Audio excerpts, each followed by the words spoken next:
Assalamualaikum student, how are you?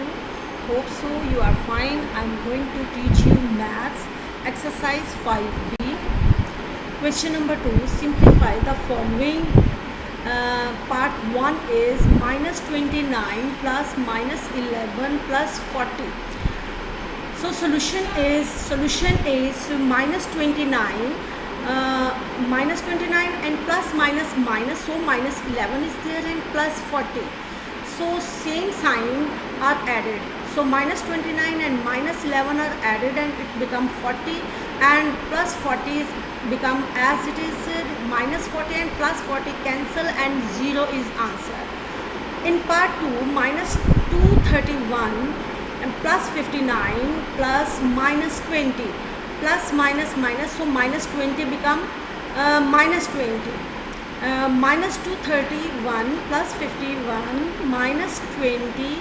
Now minus minus we'll put together. Minus 234 minus 20 plus 51. Now it become minus 251 and plus 51 is as it is. Now we add, when sign are different we just subtract them and the bigger value sign is there.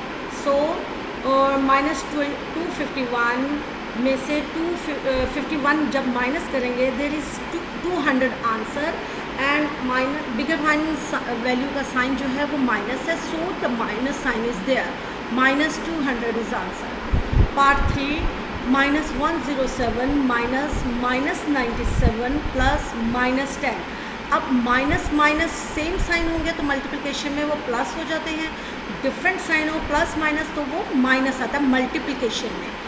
So in third line just look students, minus 107 plus minus minus plus 97 हो गए, plus minus minus 10 आ गया.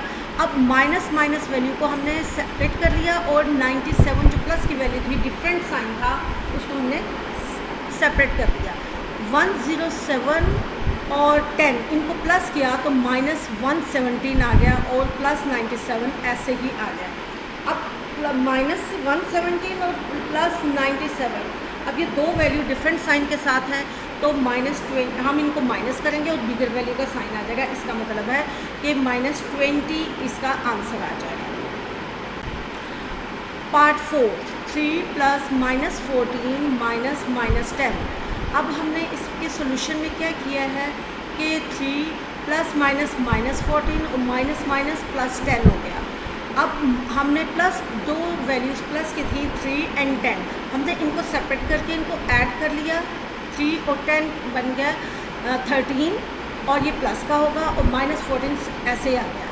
Minus 14 और 13 plus 13 दो different sign है, इनको minus किया तो 1 आ गया, तो बिगर वैल्यू का साइन लगाया तो बिगर वैल्यू है वो माइनस की value. Question number 3, the sum of two integer is minus 129 if one of them is 150, find the other. तो इसके सोल्यूशन में आ जाएगा बेटे, the sum of two integers is minus 129 which is given in question. First integer is 150, second integers that is unknown, so we find it as second integer is minus 129 minus 150. अब दो values दोनों ही minus की हैं तो इसका मतलब है कि इनको हम प्लस कर देंगे, सेम साइन हो गया तो minus 279 is answer. Question number 4, the sum of two integers is 52. If one of them is minus 18, find the other. The sum of two integers is 52 which is given. First integer is minus 18, it is also given. The second integers that is unknown. second integers कैसे आएगा, first integers में से second integers जो है वो minus करेंगे तो इसका मतलब 52 माइनस, अब 18 के साथ ऑलरेडी माइनस है तो हमने वो ब्रैकेट में लिख दिया. अब माइनस माइनस प्लस हो गया तो 52 प्लस 18, तो सेकंड इंटीजर्स इन दोनों को प्लस किया तो that is 70. Sorry. Question number 5, the product of two integer is 160 if one of them is 8, find the other. The data is the product of two integers minus 160, first integer is 8. The second integer is unknown. So second integer is 160 minus 160 divided by 8. अब product हो तो हम उसमें divide करते हैं, और अगर plus minus हो, सम हो या डिफरेंस हो तो हम उसमें माइनस करते हैं। तो अब ये आ जाएगा, ये डिवाइड किया हमने तो हमारे पास आंसर आ गया -20। Question number 6, from the sum of -5 and 28 subtract -20। अब इसको फॉलो करते जब हुए हमने करना है कि सम ऑफ किसका होगा, -5 और 28 का, इन दोनों को प्लस किया हमने तो दैट इज़ 23, क्योंकि दोनों का साइन डिफरेंट है, हमने इनको सब्ट्रैक्ट किया और बिगर वैल्यू का साइन लगाया, और बिगर वैल्यू 28 है तो इसलिए प्लस का साइन आ जाएगा। अब सब्ट्रैक्ट करना है -20, तो 23 माइनस -20, सब्ट्रैक्शन के लिए माइनस आ गया और 20 के साथ तो ऑलरेडी माइनस है, तो इसलिए ये डबल माइनस आ जाएगा, minus minus become plus. 23 + 20 is 43 answer. Question number 7, subtract the sum of -11 and -18। अब देखिए दो माइनस की वैल्यू इनको प्लस करेंगे, ठीक है, तो आंसर हमारा माइनस माइनस जो है वो से इनको ऐड करेंगे इनके आंसर फ्रॉम -23। अब 23 में से हमने माइनस करना, -23 माइनस, ये सब्ट्रैक्शन का साइन हो गया माइनस, और आगे हमने इनको प्लस करना है, तो इसलिए अब हम यहाँ पे एक ब्रैकेट यूज़ कर लेंगे ताकि हमें पता चल जाए कि कौन सी वैल्यू जो है वो पहले फर्स्ट सॉल्व करनी है। तो फर्स्ट हमने सॉल्व करनी है -11 + -18, इन दोनों का सम ऑफ लेना है, तो प्लस माइनस माइनस होता है, तो -11 और -18 ये ब्रैकेट है, इसको सॉल्व किया तो हमारे पास आंसर आ गया 29 -29। तो हमारे पास माइनस माइनस प्लस में आ जाता है, तो +29 और -23 ये आ जाएगा 6 आ जाएगा, डिफरेंट साइन होने की वजह से, और बिगर वैल्यू का साइन आएगा यानी प्लस का साइन आ जाएगा। Question number 8, multiply -17 by -1 is the product of negative of 17, यानी -17 और -1 को जब हम मल्टीप्लाई करेंगे तो ये आ जाएगा +17, ठीक है, प्लस आ गया। अब इसका नेगेटिव जो है वो -17 होगा, तो इसका नेगेटिव देखेंगे तो यस, तो इसका नेगेटिव जो है +17 का वो -17 होगा, तो so yes the product of negative of -17। Question number 9, find the product of following using some quick grouping in each case, -17 multiplied by 10 multiplied by -1। अब हमने क्या किया है, -17 लिख लिया, 10 को 1 से मल्टीप्लाई किया, 10 1s are 10 और प्लस माइनस माइनस आ गया। अब दो माइनस की वैल्यूज़ थी और इन दोनों को हमने मल्टीप्लाई किया तो हमारे पास आ गया 170 और माइनस माइनस प्लस आ गया। Part 2, -23 multiplied by 100 multiplied by -10, तो ये आ जाएगा -2300 और -10 आ गया। अब माइनस माइनस जो है वो प्लस हो जाता है, 23,000 हो जाता है। अब part 3, 23 multiplied by 50 multiplied by -200, तो अब हमने क्या किया, 23 को 50 से मल्टीप्लाई किया तो हमारी वैल्यू आ जाएगी -1450, ठीक है। इसको 200 से मल्टीप्लाई किया तो हमारे पास आंसर आ जाएगा माइनस माइनस प्लस होके 290,000, यानी 2,90,000। Question number 10, find the integer which divides -100 to give -5। अब हमने -100 जो था उसको डिवाइड करना है -5 के ऊपर, तो हमारे पास आंसर माइनस माइनस कैंसिल हो जाएगा, हमारे पास आंसर आ जाएगा 20। अब 20 को डिवाइड करना है 100 के ऊपर ताकि हमारे पास आंसर आ जाए, तो that is -5। So the required integer is 20। Question number 11, perform the following division, -63 divided by 7, the answer is -9, क्योंकि प्लस माइनस माइनस ही होता है। Second part, -56 divided by -8, minus minus cancel, तो 8 7s are 56, तो 7 is answer. 112 divided by -7, तो minus plus minus रहेगा, answer के साथ minus आ जाएगा, 7 16 are 112, -2 31 डिवाइडेड बाय -11, तो माइनस माइनस कैंसिल हो जाएगा और 21 is answer. Fill in the blanks, question number 12 है फिल इन द ब्लैंक्स।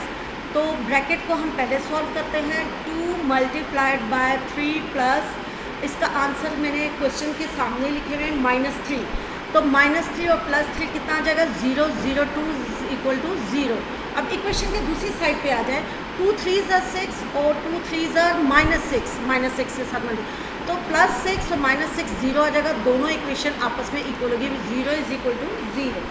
अब सेकंड पार्ट में देखें, -3 है मल्टीप्लाइड बाय ब्रैकेट -4 और डैश में हम 9 लगा दें, 9 और 4 मिल के आंसर आ जाएगा 5 +5 को 3 से मल्टीप्लाई करेंगे -15 आंसर आ जाएगा। दूसरी साइड पे देखें 5 3s are 15, तो -15 आंसर सेम, यानी 9 is fill in the blanks में आएगा। अब इस साइड पे ये क्वेश्चन में आ जाता है -11 मल्टीप्लाइड बाय 7 + 2 आ गया 9 11s are 99 -99। अब ब्रैकेट को उस साइड पे देखें, -11 मल्टीप्लाइड बाय 7 यानी -77 प्लस -11 मल्टीप्लाइड बाय 2 यानी -22। आप 77 और 22 को प्लस करेंगे तो -99 आ जाएगा, जो कि हमारे पास हमारा रिक्वायर्ड है, और इससे हमारा आंसर जो है वो बैलेंस हो जाता है। Next question is question number 13। Mrs Ahmed was born in 1898 and died in 1971. How long did she live? Mrs. Ahmed was born in 1898 and died in 1971. तो एज फाइंड आउट होगी कि आप 1971 में से -1898 जो है वो माइनस कर देंगे, यानी 73 is answer. Question number 14। The Greek mathematician was born in 276 BC and died in 194 BC. Find how long he died. Aristoteles was born in 276 BC and died in 196, and age is 276 minus 194 यानी 82 years. Question number 15. At noon on a certain day in Hunza, the temperature rose to 11 degrees centigrade above zero midnight, and temperature fell to 5 degrees centigrade below zero. Find the change in temperature. So temperature at noon 11 degrees centigrade, that is plus. Temperature in midnight 5 degrees centigrade. Change in temperature 11 plus 5 16 degrees centigrade. Multiple choice question 5. Select the correct answer. तो students जो correct answer है उसको मैंने पहले ही bold कर दिया हुआ है ताकि हमें पता चल जाए कि इसका एग्जैक्ट आंसर क्या है। On the number line which is greater -5 और -3, तो obviously -3 is answer which is bold here. Part 2, arrange the number in descending order, -25 +23 +3 -12 और 0, तो इसका एग्जैक्ट आंसर है C +23 +3 0 -12 और -25। पार्ट 3 है -33 -22 -11, the next 2 integer in sequence above और। Part D 0 पहले आएगा, देन 11 प्लस का 11 आ जाएगा। फोर्थ आ जाएगा the number 0 line to the right of -25, which of the following statement are 0 is greater than -25। ठीक है, हर 0 की वैल्यू से तमाम माइनस की वैल्यू से ग्रेटर देन हो। Number 5, the value of 5 multiplied by -3 minus bracket -3 is, तो 3 3s are, ये इसका आंसर आ जाएगा 12 -12, तो A is its answer. The box is here integers, negative integers, positive integers, non-negative integers, तो answer is 0 is positive integers। 7, the product of more than 2 integers of unlike sign, part C's answer is always a negative integers if there are odd number of negative sign। Part 8, the diagram is here and part C is true. ये बिल्कुल ठीक है कि इनको अलग-अलग plus करें और अलग से सेपरेट प्लस करें तो सेम आंसर आ जाएगा, that is true. Number 9, associative law x plus y plus z is equal to y plus x plus y plus z, यानी ब्रैकेट की शिफ्टिंग है, तो that is true for addition and multiplication. Associative law multiplication और addition दोनों के लिए ये true है। Number 10, the value of -8 minus 8, तो माइनस प्लस हो जाएगा, प्लस और माइनस, द आंसर इज 0, यानी B option is correct, 0। Chapter number 6, exercise 6A, question number 1, find the ratio of 13 and 39। तो 13 और जब हम रेशो शो करते हैं बेटे तो रेशो का साइन लगाएंगे एंड को हटा के, 13 रेशो 39, और इनको सिंप्लीफाई करेंगे। तो इसको सिंप्लीफाई करने के लिए 13 पे डिवाइड किया, आगे ब्रैकेट में जो लिखा हुआ 13, इसका मतलब 13 पे डिवाइड करेंगे तो 13 1 13, 13 3 39। पार्ट 2, 42 एंड 63, तो 42 रेशो 63 डिवाइडेड बाय 3, तो 14 और 21 डिवाइडेड बाय 7, 7 पे डिवाइड करेंगे तो आ जाएगा 14 की बजाय 2 आ जाएगा, 21 की बजाय 3 आ जाएगा। 48 एंड 64, 48 रेशो 64 डिवाइडेड बाय 2 किया, 24 रेशो 32 आ गया, फिर डिवाइडेड बाय 2 किया, 12 रेशो 16 आ गया, फिर डिवाइडेड बाय 2 किया, 6 रेशो 8 आ गया, फिर डिवाइडेड बाय 2 किया तो 3 रेशो 4। पार्ट 4, 6.4 एंड 8, 6.4 रेशो 8 से, अब इस डेसिमल को हम पहले रिमूव कर देते हैं। 64 डिवाइडेड बाय 10 रेशो 8, अब इस 10 को रिमूव करने के लिए हम मल्टीप्लाइड बाय 10 कर देते हैं। तो मल्टीप्लाइड बाय 10 क्या, जो लास्ट में ब्रैकेट में लिखा हुआ है कि मल्टीप्लाइड बाय 10, दोनों तरफ हमने डिवाइड किया तो 64 डिवाइडेड बाय 10 वाला 10 जो है वो रिमूव हो जाएगा और 8 के साथ जो 10 है वो 80 में बन जाएगा, यानी हमारे पास वैल्यू आ जाएगी 64 रेशो 80। हमने पहले किया डिवाइडेड बाय 2 किया तो 32 रेशो 40 आ गया, फिर डिवाइडेड बाय 2 किया 16 ratio 20, then again divided by 2, 8 ratio 10, then divided by 2, 4 ratio 5, that is the final answer because it is simplest value. Next value is 36 kg and 80 kg। सबसे पहले हमने values को भी रिमूव कर दिया, यानी kg को भी रिमूव कर दिया और एंड की जगह हमने रेशो लगा दिया 36 ratio 80। Now it is divided by 2, 18 ratio 40, again divided by 2, 9 ratio 20। अब कोई 9 और 20 में कोई ऐसी वैल्यू नहीं है कि जो कॉमन हो और जो सेम नंबर पे डिवाइड हो रही हो, सो it is the simplest value. Number 6, ₹27 and ₹63। अब रुपीज़ को कैंसिल कर दें क्योंकि सेम वैल्यू यूनिट है, इनको ख़त्म कर दिया, एंड की जगह हमने रेशो का साइन लगा दिया तो आ गया 27 रेशो 63 और डिवाइडेड बाय 3। अब 3 पे डिवाइड किया तो 9 रेशो 21 आ गया, अगेन डिवाइडेड बाय 3, 3 रेशो 7 आ गया।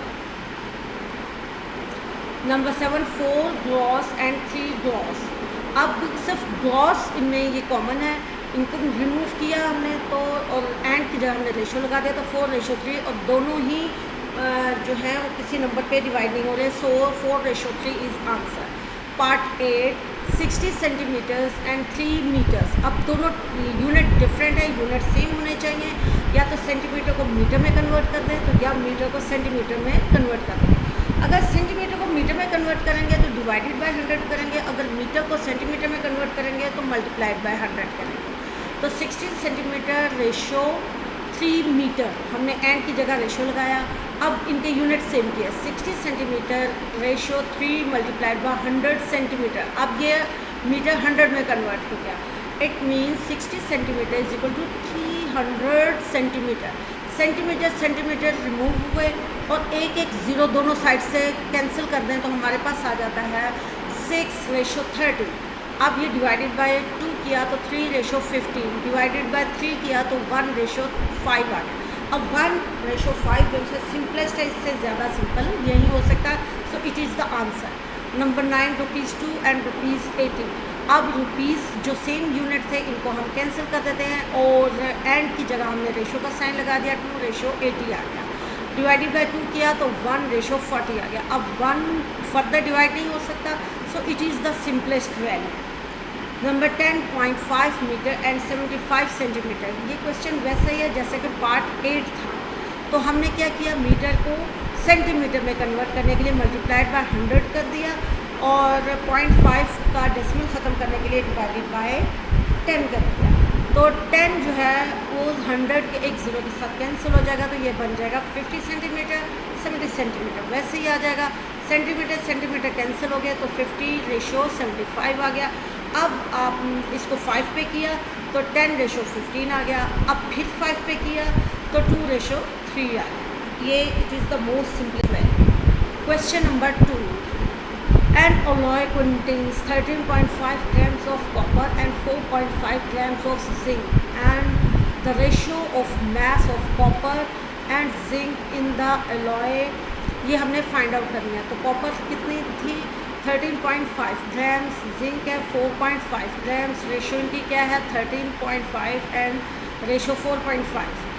अब दोनों की रेशो क्योंकि सेम इनके यूनिट हैं, ठीक है, तो रेशो को हम फ्रैक्शन में भी लिख सकते हैं, और अगर ना भी लिखें तो डेसिमल डेसिमल कैंसिल हो जाता है, तो ये बन जाता है 135 और 45। इनको कैंसिल करेंगे तो 45 3 ज़ा 135, तो 3:1 आ जाएगा। और अगर फ्रैक्शन में करके करेंगे जैसे कि यहाँ पे किया हुआ है तो डेसिमल डेसिमल कैंसिल हो जाएंगे। 45 को 135 से डिवाइड किया तो 3/1 आ गया, तो 3:1। अब दोनों तरह कर सकते हैं। Question number 3, Waheeda purchased 8 text book each costing ₹12 and 4 story book each costing ₹9. Find the ratio of the amount she spent on the two types of books. एक तो उसने स्टोरी बुक्स ली है, दूसरी टेक्स्ट बुक्स ली है, ठीक है। तो अब हमें टोटल कॉस्ट जो सा है वो 8 जो टेक्स्ट बुक्स ली है जिनकी ₹12 कॉस्ट थी, तो 12 को 8 से मल्टीप्लाई किया तो ₹96 कॉस्ट आ गई, ठीक है। तो total cost of text book कितनी थी, 4 टेक्स्ट बुक थी और ₹9 जो था वो कॉस्ट थी। 9 4 ज़ा 36 यानी ₹36 आंसर। तो टोटल रेशो क्या हो जाएगी 96:36, और इनको जब सिंप्लीफाई किया तो 8:3 answer. Question number 4, Mr. Bilal has a monthly income of ₹7,200 and expenditures of ₹6,300 per month. Find the ratio of his saving to his income. Mr. Bilal monthly income is 72 per month, ठीक है, 7200 या 7200 per month. Expenditure is 6300 per month. Saving क्या आ जाएगी, 72 में से 63 minus की तो 900। Ratio of saving to income, अब रेशो हमने फाइंड आउट करनी है सेविंग और इनकम के दरमियान। एक्सपेंडिचर्स को हमने कंसिडर नहीं करना, तो 900 रेशो 7200, 0 0 कैंसिल हो गया, 9:72 आ गया। इसको और ज़्यादा सिंप्लीफाई किया, डिवाइडेड बाय 3 करके तो 3:24 आ गया। फिर 3 पे डिवाइड हो रहा तो 1:8 आ गया, यानी सेविंग और इनकम में 1:8 है। क्वेश्चन नंबर 5 आ गया है। Samina spends 3/4 of her pocket money to buy chocolates and rest of purchased chewing gums. Find the ratio of the amount spent on chocolate to that spent on chewing gum. 3/4 on chocolate और 1/4 on gums. So chocolate ratio gums, तो अब क्या आ जाएगा 3/4 ratio 1/4। अब चूँकि denominator same है तो डिनोमिनेटर ख़त्म हो जाएंगे, तो 3:1। Answer is 3:1। Question number 6, in 70 liter of mixture of milk and water the amount of pure milk is 56 liter.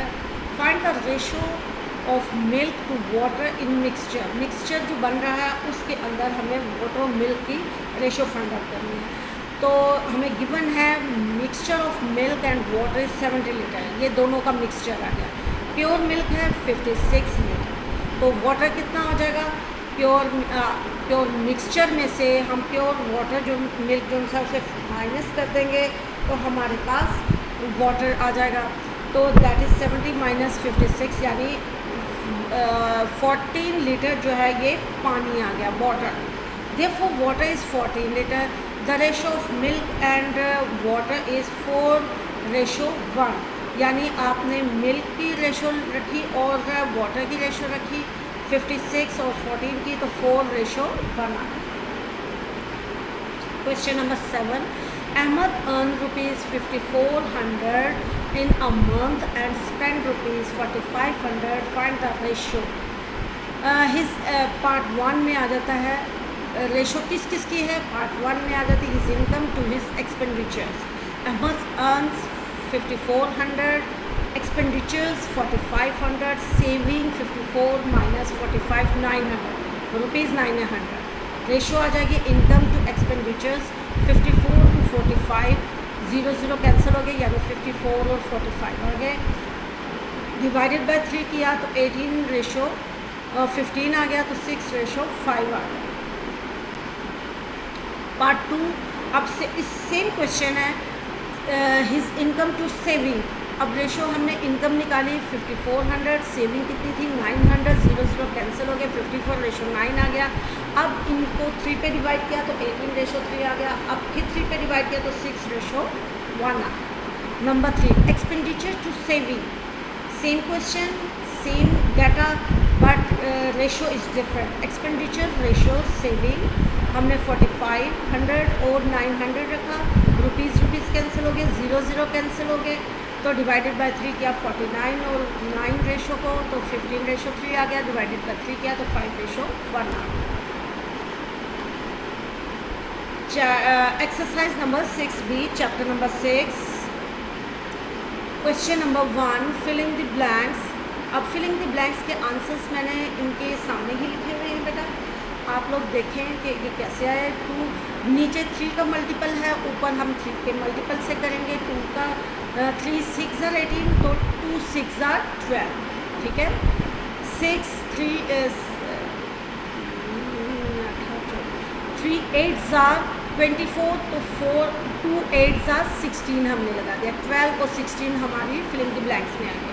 Similarly the first one है 2 3 are 6, 7 3 are 21, ठीक है, और 7 9 are 63 और 2 9 are 18, तो हमने 18 ऊपर लगा दिया। सिमिलरली ये डेसिमल आ गया, डेसिमल कैंसिल हो गया, तो 1/6 आ गया, तो 1 2 are 2, तो 6 2 are 12, तो ऊपर आ जाएगा 4 आ जाएगा, 1 4 are 4, 6 4 are 24।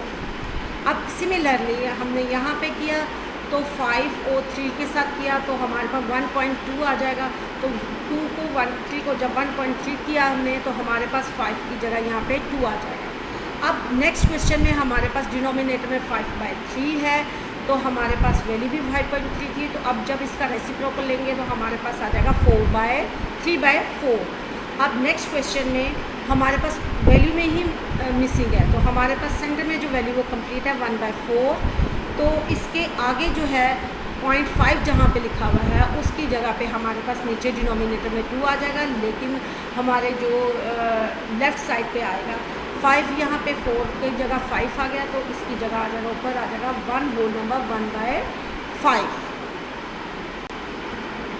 Question number 2, the ratio of 2 quantities is 2:7. If the first quantity is 28, find the second.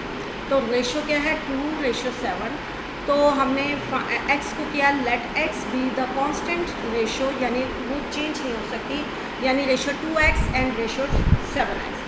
अब हमने x को जब सॉल्व किया, चाहे 2x से सॉल्व कर ले चाहे 7x से सॉल्व कर ले, द फर्स्ट क्वांटिटी इज़ 28 और सेकंड क्वांटिटी के लिए हम कर रहे हैं, तो 2x इज इक्वल टू 28, तो x इज इक्वल टू 2 उधर जाके डिवाइड हो जाएगा, तो आंसर आ जाएगा 14, x की वैल्यू आ गई 14। अब जैसे कि आप ऊपर देखें जहाँ पे डिफाइंड x लिखा हुआ है, तो उसमें रेशो में 2x हमारे पास 2x की वैल्यू से हमने x की वैल्यू 14 निकाली, अब 7x रह गया।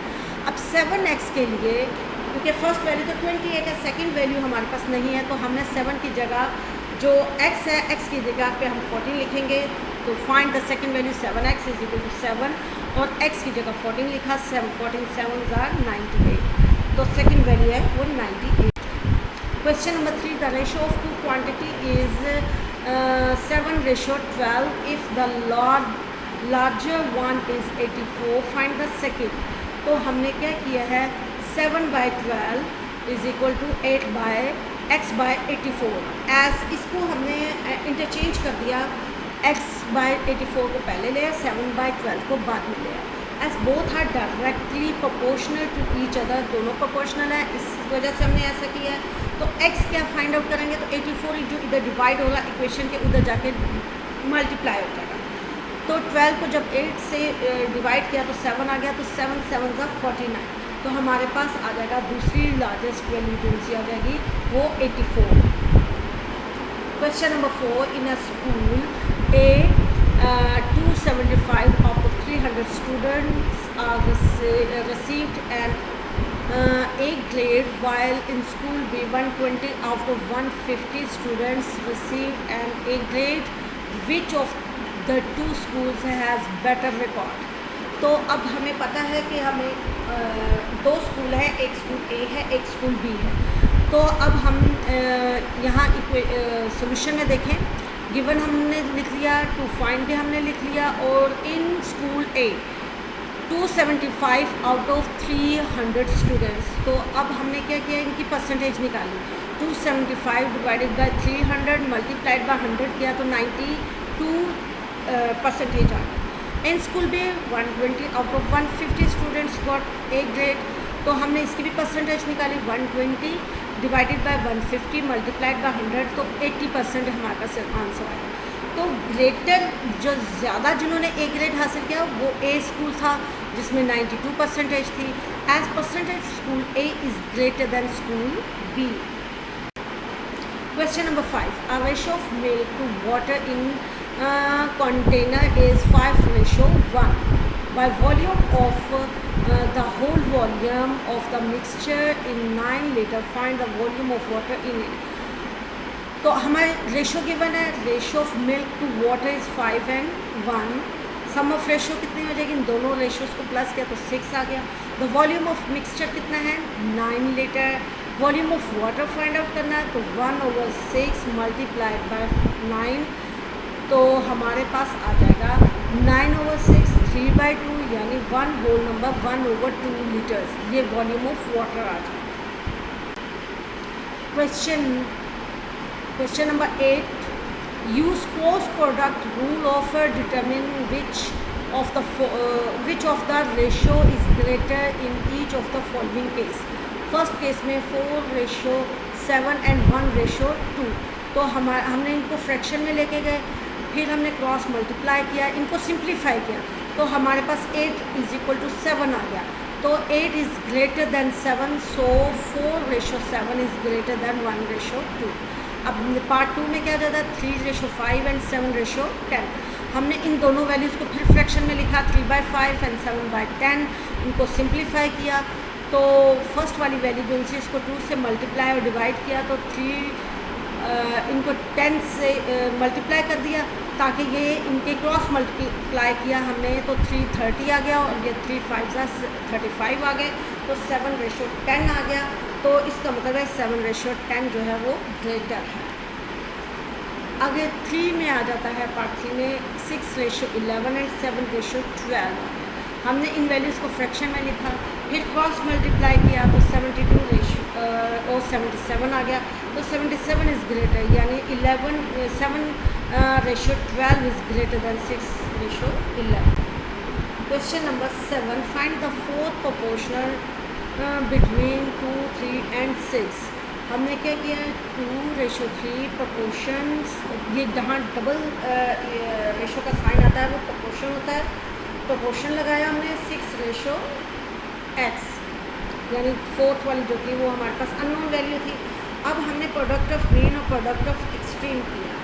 2 को x से मल्टीप्लाई किया तो 2x आ गया, 6 को 3 से मल्टीप्लाई किया तो 3 6 18 हो गया, और प्रोपोर्शन की जगह हमने इक्वलिटी का साइन लगा दिया. x फाइंड आउट करना है तो 2 उधर जाके डिवाइड हो जाए, तो x = 9, यानी फोर्थ प्रोपोर्शन हमारे पास 9. Question number 8. Determine the mean proportional between 4 and 9. तो हमारे पास गिवन और टू फाइंड है हमारे पास कि हमने क्या फाइंड आउट करना है, इन दोनों के दरमियान मीन प्रोपोर्शन फाइंड करना है. तो मीन प्रोपोर्शन क्या होता है, between number is defined as the square root of the product of the number. तो सोल्यूशन स्टार्ट हो रहा है, let the number x is equal to 4 and y is equal to 9। हमारे पास दो वैल्यू थी, तो x को हमने 4 कर लिया और y को हमने 9 रखा। तो मीन प्रोपोर्शन जो है उनके दरमियान क्या आ जाएगी, मीन आ जाएगी 4 इंटू 9 अंडर रूट। हमने इन दोनों को मल्टीप्लाई किया 36 का अंडर रूट लिया तो 6 आ गया, तो 6 हमारा मीन प्रोपोर्शन हो जाएगा। ये ऊपर वाली जो गिवन टू फाइंड और मीन प्रोपोर्शन, ये अगर ना भी लिखें तो क्वेश्चन आपका सॉल्व हो जाता है नीचे से। Question number 9, if 7/13 is equal to 14/p, find p। Given क्या जाएगा, 7/13 इज इक्वल टू 14/p। अब क्रॉस मल्टीप्लाई किया तो 7p आ जाएगा और 13 मल्टीप्लाइड बाय 14 हो जाएगा, तो 7p इज इक्वल टू 182। तो p क्या हो जाएगा, 7 उधर जाके डिवाइड हो जाएगा, तो p is equal to 26। Question number 10 आ जाएगा, if Shahida can iron 5 handkerchief in 7 minutes, how long will she take to iron 35 handkerchief? 5 handkerchief in 7 minutes, तो 35/5 इज इक्वल टू 7। ठीक है, तो 7 पहले भी 7 कर रहे थे, तो 7 7s are 49 minutes। Question number 11, in a certain town, the ratio of the number of car to that of taxi is 15/4. If there are 172 taxis in the town, find the number of cars there.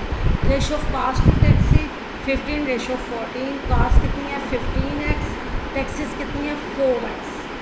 तो 14 नहीं, ये 4 है, ये by mistaken 14 लिखा गया बेटा, ये 4 है। तो x ओवर 172 आ गया इज इक्वल टू 15/4 आ गया। तो अब क्रॉस मल्टीप्लाई किया हमने, तो 4x is equal to 172 multiplied by 15 हो गया, तो 172 मल्टीप्लाइड बाय 15 ऊपर आ जाएगा और 4 जो उधर इक्वेशन के दूसरी साइड पे है ये इधर आके डिवाइड हो जाएगा, तो हमारे पास 645 answer. Question number 12, the ratio of the number of boys to that of girls in a school is 4/3. If the number of girls in the school is 162, find the number of boys in it. Very simple. Then find the ratio of the number of girls to the number of students in the school. यानी girls की और पूरे school के students की ratio find out करनी है। Boys 4x, girls 3x, तो given ratio 3x is equal to 162. Therefore 4x over 3x, boys over 162। ठीक है, तो x क्या आ जाएगा, ये 3x उधर चला जाएगा, क्रॉस मल्टीप्लाई होगा, क्रॉस मल्टीप्लाई होने के बाद 4x के साथ 162 मल्टीप्लाई हो जाएगा, बॉयज़ के साथ 3x आ जाएगा, तो x इज इक्वल टू 216 आ जाएगा। यानी x जो है वो हमारे पास 216 है, तो टोटल नंबर ऑफ स्टूडेंट कितने हैं 216 प्लस 162, तो ratio of girls to the total students क्या आ जाएगा 162 रेशो 378। ठीक है, 378, क्योंकि इन दोनों टोटल स्टूडेंट दोनों को प्लस किया तो 378 आ गया, तो इनको सिंप्लीफाई किया तो 3/7 और आगे ब्रैकेट में लिखा हुआ किन किन पे ये डिवाइड किए हैं, 2 पे डिवाइड किया, फिर 3 पे डिवाइड किया, फिर 3 पे डिवाइड किया, फिर 3 पे डिवाइड किया, तो हमारे पास 3/7। Question number 13, if 12 carpenters make a table in 3 days, how many days will it take 3 carpenters to complete the table? If 2 carpenters take 3 days to make a table, 1 carpenter take 1.5 day to make a table, तो 3/x/3 is equal to 2/3 हमने कर दिया, जैसे कि हमें question में given था। ठीक है, तो x इज इक्वल टू 2/3 और ये जो डिनोमिनेटर वाला 3 ये उधर जाके मल्टीप्लाई हो जाएगा, 3 कैंसिल हो गया, तो 2 days यानी कारपेंटर्स जो है 2 days में ये कंप्लीट कर लेंगे। Question number 14, a police man patrols 5 blocks in an hour. If 2 more policemen are assigned to the area, how many blocks can they cover in the same time? 1 policeman कितने block cover करता है 5, since 2 more are added, इसका मतलब अब total कितने के 1 + 2 = 3, तो 3 को 5 3 5 ब्लॉक कवर कर रहा है, तो 3 कितने करेंगे, 3 मल्टीप्लाइड बाई 5 यानी 15 ब्लॉक्स। चैप्टर नंबर आपको समझ आ गई होगी। अगर आपको अच्छी तरह समझ आ गई है तो सब्सक्राइब कर दें और अपने कमेंट्स से भी हमें आगाह करें। थैंक यू वेरी मच बेटा।